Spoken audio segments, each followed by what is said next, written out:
Buenas tardes. Good afternoon. Dear former members, I think we also have a few currently serving members of Parliament.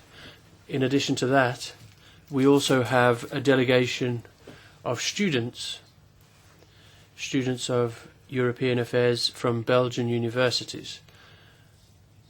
And we believe that this is a good overview of our society. We've got a synthesis between the seniors and the juniors, so I think that's very interesting.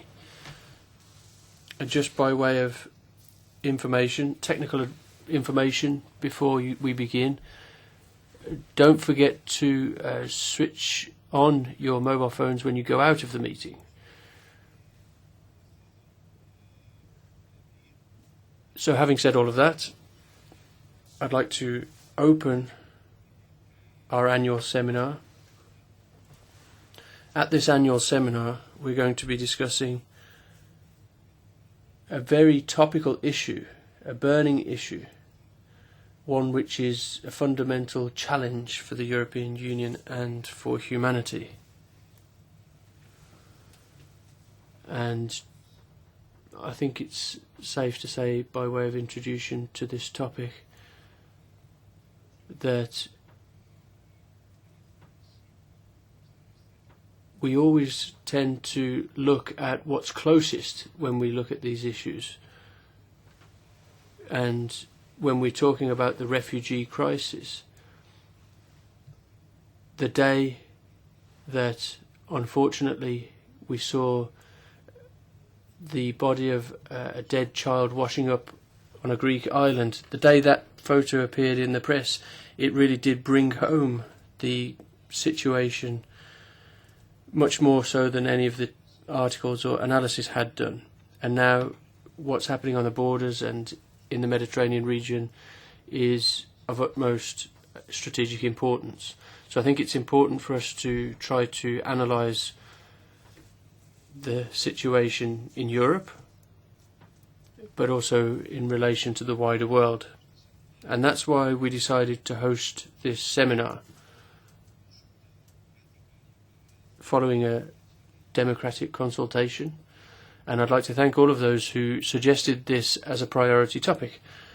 Some people wanted to focus more on European governance or ideological matters of that nature, but really this is the right time to be discussing this matter. And so, to discuss these matters with us, we've invited a number of people whose experience and knowledge can help us in our thought.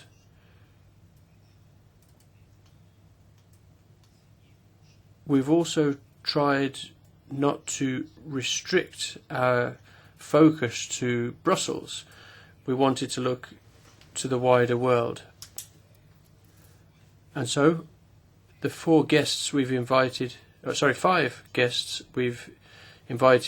to speak this afternoon, we hope can help us a great deal. The first is Michael Köhler, Director for Neighbourhood South in the European Commission.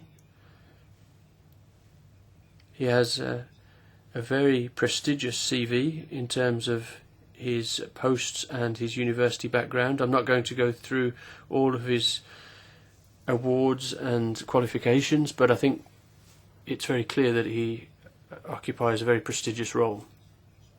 We're also accompanied by Ms. Sophie McGuinness, Head of Policy and the Legal Unit of the United Nations High Commission for Refugees. Welcome. Thank you very much, Ms. McGuinness, for being here for two reasons. Firstly, Antonio Guterres, who's the High Commissioner at the moment, is an old friend and comrade of mine from a different context. He told me that he wouldn't be able to attend, but he would be sending someone of the utmost quality and competence. And so, Ms. McGuinness, I also thank you for being here, because it means we have a majoritarily female speaking table here, which is also admirable. We'll also have an intervention from Ms. Laura Thompson here on my left, Deputy Director General of the International Organization for Migration in Geneva,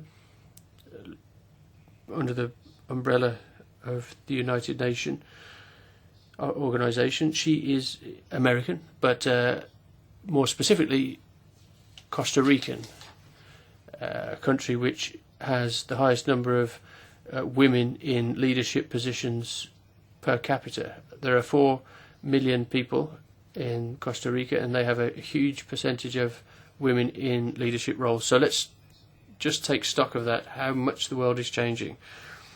I've also asked Ms. Veronique de Keyser, a very dear colleague from my time here in the European Parliament, to speak this afternoon.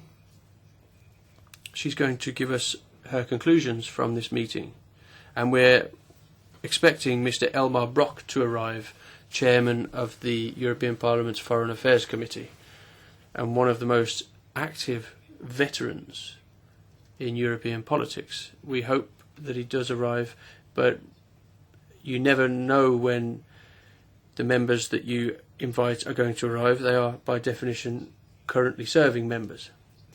But this is the format that we have for the meeting this afternoon. It seems to me that we've got a bigger turnout than you get in most parliamentary committee meetings, and perhaps that's because we have such important matters to discuss. I'll begin then by handing the floor to Mr. Köhler for his